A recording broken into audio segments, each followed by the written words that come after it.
What's up, everyone? It's Cannan, back with another video, and I released that Elden Ring video, and I am just in such a From Software mood. We've still got the rumors on if there's going to be a Bloodborne remaster or a spiritual successor. I'm like, you know what? I want to do more Bloodborne videos. So I decided to do something like this. It is pretty much the Bloodborne bosses, my least favorite to most favorite. Now, I have some really simple reasons for this list, lore-wise, I think it's a great fight, or I just like this boss fight because of the area it's in, or I don't like this boss fight just because the first time I played it, it kicked my ass. But, yeah, so, before I get started, I do plan, as far as, building up some hype for Elden Ring, I do plan to do a Bloodborne Let's Play, but I'm not going to be starting from scratch because I don't want it to last forever. I don't want it to be like a Let's Play that has 10 plus episodes, because I've got so many Let's Plays that I need to finish that I don't need to add one that I'm going to get burnt out on and not finish. So it's going to be using a New Game Plus character who is fully maxed out, and pretty much just try and get through the game as fast as I can, talk about the lore in it, and just enjoy it.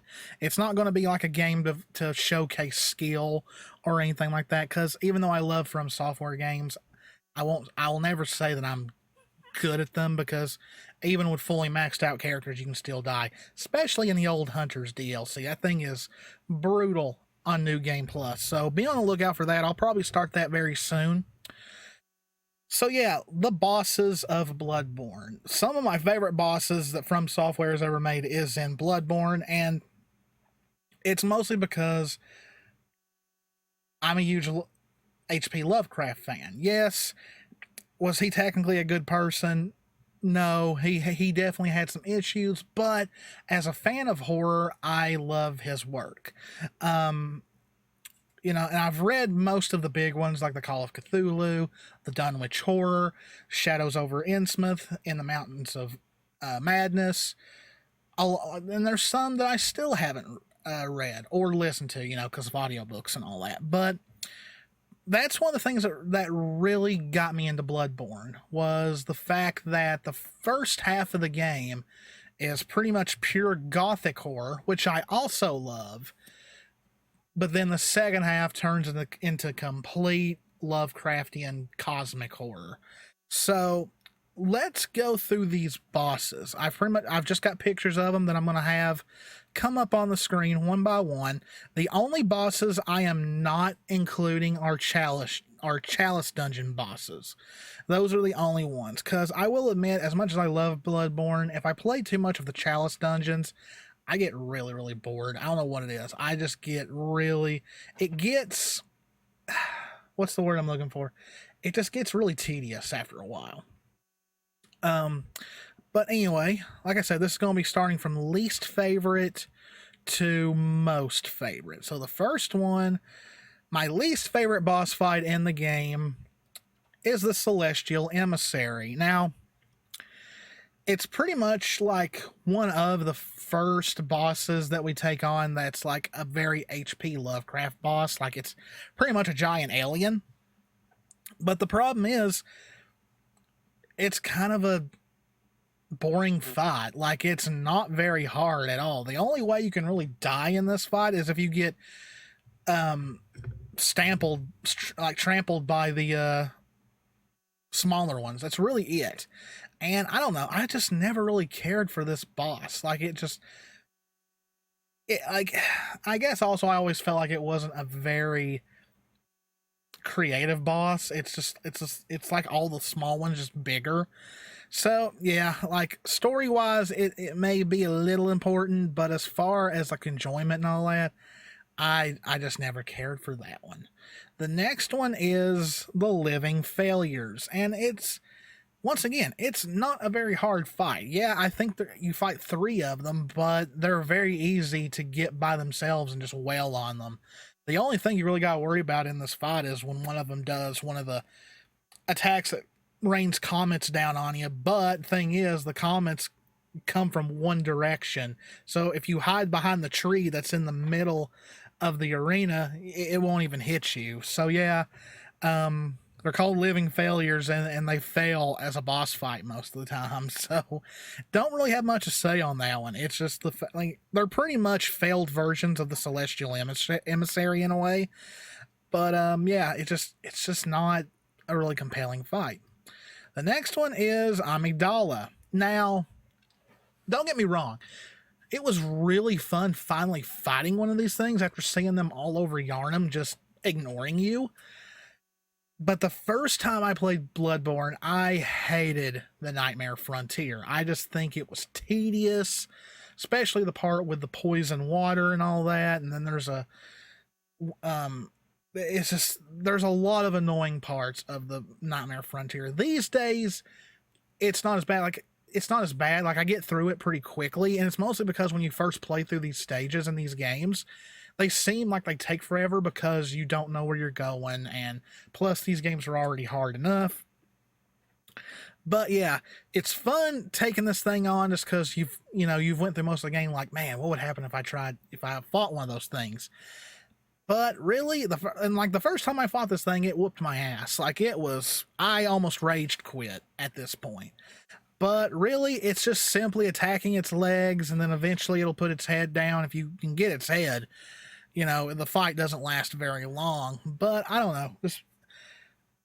Like I said, even though I get through the Nightmare Frontier nowadays pretty fast, I still dread it every time I go into it. So I think it more or less has to do with the area that it's in. Because by the time you get to Amidala, you're just like, gosh, I just want this stage to be over. And then you gotta go through this thing first to do that. So that's why it's kind of low on my list. The one Reborn. I gotta tell you, when I first saw this thing, I was like, holy crap, this thing is going to be awesome. And it's a complete pushover. This is one of the easiest fights in the game, and it's so sad because it's in one of the later parts of the game. It has one of the most amazing intros ever, but it's pretty much like the Tower Knight in Demon Souls. You got to go up around the buildings and take out these other enemies first, and then once they're done, it's just hacking away at this thing because it's big, it lumbers around. It does have a couple of very dangerous attacks, but they're very easy to dodge and get away from. It's one of those cases of amazing design, amazing, and pretty much what's the word I'm looking for? Intimidating. Yeah, intimidating intro, but then once you start fighting it, it's just like, oh man, I got all excited for nothing. The next one is the Bloodstarved Beast. This was the beast that my first playthrough, I almost quit the game. This thing was way too fast for me. I was still getting used to how fast this game is compared to Dark Souls. Plus, you add poison to it, it's just a pain in the ass. But then I learned how to parry. Shoot it right when it's attacking you, it stuns it, and then you can hit it with massive damage. And if you can parry really well, this fight's over before it even begins. Like, it's a really quick fight. Because this guy just keeps on attacking you. Like, I did learn after, several playthroughs that his attack pattern is it's very easy to get. So, yeah, like, he's down low because, one, he was a pain, but also he's really predictable in a way. Next is the Witches of Hemwick. Now, yes, this is the easiest boss in the game. There is nothing challenging about this boss whatsoever. But I love the area that they are in. Charnel Lane is one of my top 5 favorite areas in Bloodborne. I love the creepiness of it. You got all these witch-like characters that are making all these crazy, creepy noises, and you got one part where you go through a creepy, dark barn that's really quiet, and you don't know if something's going to pop out at you. It's like, to me, Charnel Lane is close to where the game becomes like a really straight-up, jump-scary, like, horror game. So that's why they're a little bit higher on my list, is because I love the area. I love this area. I always look forward to playing through this area. And so, yeah, that's why the witches, even though they are the easiest boss in the game. They are up this high. Next is the Cleric Beast, the first boss of the game. And really the reason why this boss is so low is that once you learn his attack pattern and all that, he's a total pushover. Like, I mean, yeah, he's the starting boss. Of course he's going to be easier than most. But I will admit his, like, you know, him popping up over the wall and jumping down on the bridge where you're at was very, very not expected. Like, it actually scared me the first time I played Bloodborne. But yeah, once you get him down and like once you've leveled up a little bit, he goes down pretty quickly. So, I mean, there's some bosses I wish could have maybe been saved for later, and this is one of them. But yeah, Cleric Beast, it can be a fun fight if you don't level up a lot, but it's still kind of, in a way, a very boring fight. Rom the Vacuous Spider, or as I call it, Rom the Vacuous Potato. Because let's face it, this thing looks like a baked potato with legs with powdered sour cream on top of it. But Rom can be very dangerous. This thing is a damage sponge. Like, no matter what high level you are, it takes a while to damage Rom. And plus, all the freaking spiders that come around it can hurt you really, really fast. They can kill you in an instant if you aren't careful. And then, of course, Rom's got an attack where it throws ice at you and all that. I believe it's ice, and that hurts a lot. Like, so this boss is just, it's a damage sponge. That's all I can say. It's a damage sponge, and it can put out a lot of damage. So it's almost like it's putting more damage on you than you're putting on it. And so Rom, I always dread, because it just seems like, if one thing I hate in Souls-like games, it's like long battles of like who can outlast the other. And I hate it because if it goes on too long and you lose, it hurts way more than losing right away. But yeah, Rom is a very important boss story-wise, but as far as enjoyment, I just, it's one that I'm very lukewarm to. Next is Mikalesh, Host of the Nightmare, a character that many say is the true main villain of Bloodborne, because it was him and the school that he worked at that pretty much created the nightmare. But sadly, his boss fight is very easy. It's pretty much a game of tag. You chase him around the whole time, you know, him chanting, you know, eyes, grant us eyes. And it is the first time we hear of Cos, though, who would be a great one featured in the DLC. And it's a very important boss fight story-wise. But it is kind of lame that he runs from you most of it. And when you actually do get to fight him, he's pretty much a pushover. He does have one attack that can pretty much almost one-hit kill you. But as long as you stay in his face and just keep on attacking, he won't be able to do it. So yeah, he's a pretty easy boss fight. So that's why he's a little bit low on the list here. Next is Murgo's Wet Nurse. And when this boss first popped up and pulled out all of its swords, I was like, oh my gosh, this thing is going to tear me apart. But there's a problem. Most of its attacks has one track. The moment it starts attacking, it stays locked in, so you can easily get around it and just wail away. So sadly, even though it's got one of the best designs in the game, and it's a very important boss lore-wise, because this is like the last boss until the finale, and it's kind of a pushover. Now, it can kill you if you are not careful and you get hit by most of its attacks. It will kill you, and it does have a cloning attack too, but you have to be really reckless to get killed by this thing. I'm just saying. Next is the secret final boss, the Moon Presence. One of the bosses in this game that truly takes Lovecraftian inspiration. Sadly, compared to Gehrman, it's a pushover. Like, it's got one dangerous attack that takes you down to like 1 HP. But the thing is, once it does it, it has a cooldown period. It has to rest for a couple of seconds.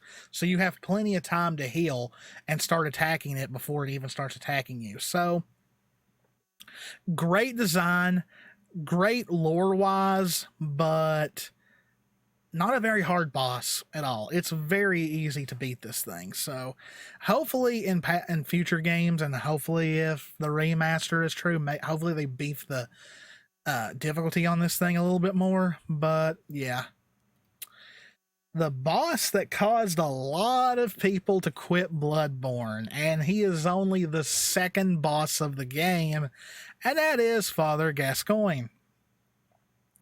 I think why a lot of people could not get past him is because a lot of people didn't know about the music box that can stun him. But then once he turns into his beast form, it doesn't work as well as it did because he's losing himself as he fights. I probably should have put him a little bit higher because Gascoigne to me is probably one of the most tragic characters in Bloodborne. If you do the whole character quest of his daughter and his wife and his other daughter and Henrique, his friend, who also became like a grandfather to his kids. Like, there's no happy endings in Bloodborne, but this one is one of the most heartbreaking ones. It's I'll never forget finding the little girl for the first time and thinking I did a really good thing telling her to go to the chapel and then finding out what really happened to her. It's like, why didn't I go with her? Or why couldn't I have saved her? It's heartbreaking. It's a really heartbreaking story. And that's why he's a little bit higher on my list.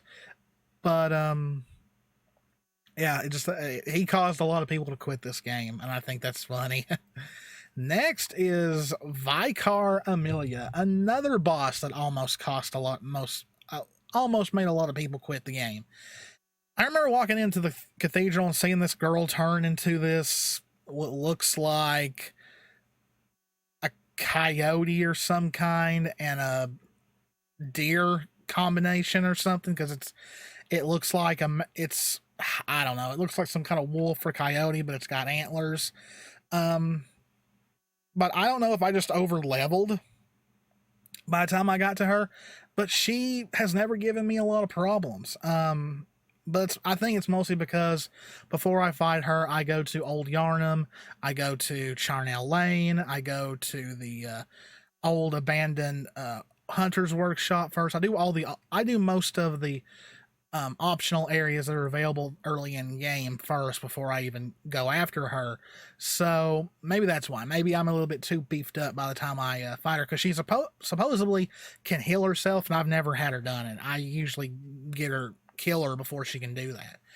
But it was one of the first really exciting boss fights for me. Like, her transformation scene is still very memorable to me. So that's why she's a little bit higher on this list. Dark Beast Pearl, a fun boss fight, very fun. He's part of an optional part of the game where you can go to Yahar'gul earlier than you're supposed to in the game, but it's in a different area, and he pretty much like after you beat him, you open up a shortcut through Old Yharnam. But the one thing about this fight is he can be really tough because he's really fast. But if you have a really good weapon, and like my top choice would be Ludwig's Holy Blade, and you aim for his legs, you can stun him big time and just go to town on him after that. You can stun him a lot with a weapon like that. So yeah, if you're able to stun him, it's a pretty easy fight. If you can't, you're in for a long fight because he's fast and he hits really hard. So it's a really fun boss fight, really is. Next, the Shadows of Yharnam. I'm probably not the only one when I say this, is that the Forbidden Woods is probably the most frustrating, tiring part of Bloodborne. Like, sometimes there's times I play Bloodborne, I cannot get through the Forbidden Woods without a guide, because I get lost. And I'm also OCD when it comes to collecting stuff, so I always have to make sure I find all the items.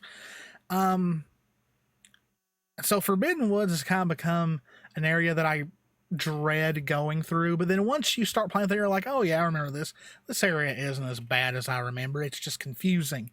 But I'll never forget finally getting through the Forbidden Woods. And I was like, oh my gosh, thank goodness. I just hope the boss isn't that bad.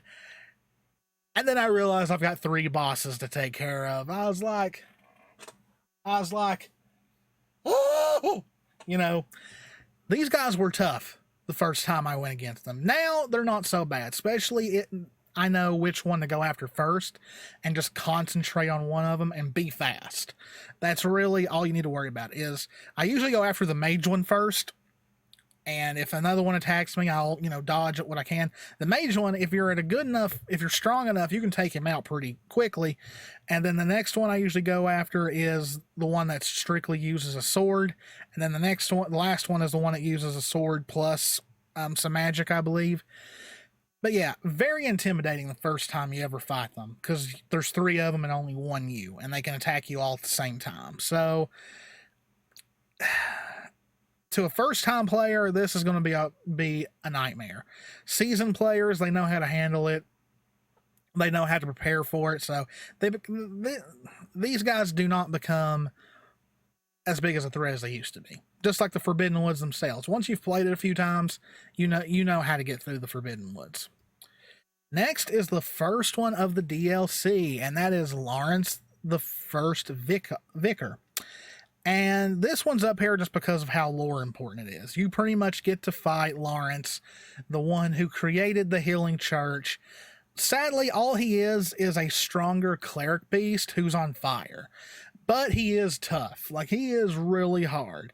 Halfway through the game, he loses his bottom half and just starts crawling around and spewing fire and lava at you. And it hurts a lot. But he's still manageable. A lot of people consider him an optional boss, which really he kind of is. You don't have to fight him to beat the DLC, but it's kind of a waste not to fight him, because I mean, come on, you get to fight Lawrence. That's the important thing. So that's why it's high up here. It's for the lore specific. Next, we have Garamond the First Hunter. I am so mad that this is the only way you can get the Burial Blade is to beat him, is to fight him. And it's at the very end of the game. Now, usually what I'll do is I'll beat him. I'll get the stuff that I can use to buy the blade, and then I'll use I think it's the Hunter's Mark that'll take you back. It'll take you out of the fight, so you can go level it up, use it some before you fight the Moon Presence. But this fight, first time playing, was tough, because let's face it, Hunter boss fights in this game are way harder than some of the beasts and monsters. But then again, by the time you get to him, the game has kind of prepared you for this. So as long as you can parry, he can become a cakewalk eventually. But like I said, very fun fight. I love the Burial Blade. It's my favorite weapon in the game. It just, like I said, it just sucks that you got to wait till the very end of the game to get it. But it's great for New Game Plus. So that's one plus there. So moving on. Martyr Logarius. A boss that takes place in my favorite area of the game, Castle Canehurst, which sadly is an optional area. But let me tell you, this boss, he gave me a butt kicking. I had to get good for this boss. He destroyed me the first few times I fought him. These days, not so much. I know how he works and all that, so he's not that bad. But that's why he's so high up here. Is, for one, favorite area in the game, but also they weren't fond memories then, but I have fond memories of going up against this boss. Like, this was the boss that really made me tear my hair out. But then you look back on it, you're like, I actually had fun learning how to fight that boss. So yeah, that's why he is up here. Next, Ludwig the Accursed, or Ludwig the Holy Blade. One of the more gruesome looking bosses in the game. But man, going up against him and then shockingly getting a cutscene during it, it's an epic fight. It really is. It's very epic, and it's a very epic story-wise, because this is the church's first hunter, and look what's become of him. It makes you wonder if they ever had planned for an ending where your character becomes a beast after all this blood you're exposed to. But very hard, very fun, very epic. You get an awesome weapon after you beat him. And yeah, it's just the DLC has some of the best bosses in the game. And that's why the next one is another DLC boss, and that is Lady Maria of the Astral Clock Tower. I hate that she's a boss because I like Maria. I like her backstory. She was one of the very first hunters with Gehrman and all them. She can destroy you if you aren't careful, but a very fun boss fight. She's got one of the best soundtrack songs in the game. And I mean, what can I say? She impales herself on her sword. I mean, what can I say? But yeah, it's one of those epic fights where it's like there's a lot of dodging and weaving and all that. Like it's very like it's almost anime like. Like there's just a bunch of kind of fighting going on here because you're dodging, she's dodging, then you go after and she goes after you. You clash and you back off and all that. It's a really fun fight, like really high action packed fight. Okay. My second favorite boss in the game, Abridus, Daughter of the Cosmos, one of the first great ones you really fight. And the thing is, the poor thing is docile when you first run up to it. It does not start attacking you until you attack it, and it's almost heartbreaking. Because lore-wise, this is probably the great one that they found to use the blood from. And so it's been used for all this bloodletting and all that, and it literally did nothing wrong. It was left behind by the other great ones. And you just walk up and start attacking it, and then eventually kill it. It is kind of heartbreaking. But I will say, Abridus has my favorite song in the soundtrack. The music is just so epic. Like even the composer said that while they were coming up with the music, they had they had thoughts of the end of the world and all that. Like it was just amazing song to go with this boss, and just it can be really hard. And just think, it's technically an optional boss. You do not have to fight Abridus. But yeah, heartbreaking lore-wise, but still a very fun boss. Now, anyone that knows Bloodborne probably knows my number one, and that would be the Orphan, of course. The last boss in the DLC, what many consider the most hardest boss in the game altogether, and they're not far off. This thing is pretty hard, very hard, but it's an epic fight. It's one like almost like Maria. You're dashing all over the place. It's dashing all over the place. Like it's almost like one small slip by either of us and the other one's dead,